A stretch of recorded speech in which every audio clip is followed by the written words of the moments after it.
غير المسبوق مرة أخرى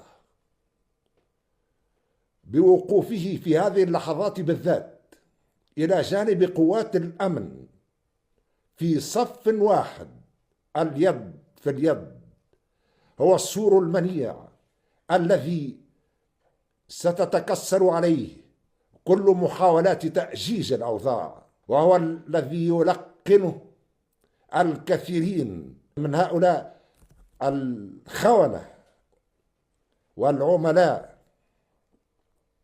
يلقنهم الدرس تلو الدرس، ويوجه إليهم كل يوم الصفعة تلو الصفعة.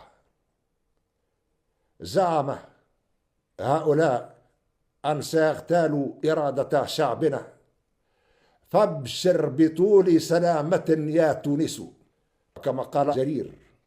زعم الفرزدق أن سيقتل مربعا، فابشر بطول سلامة يا مربع.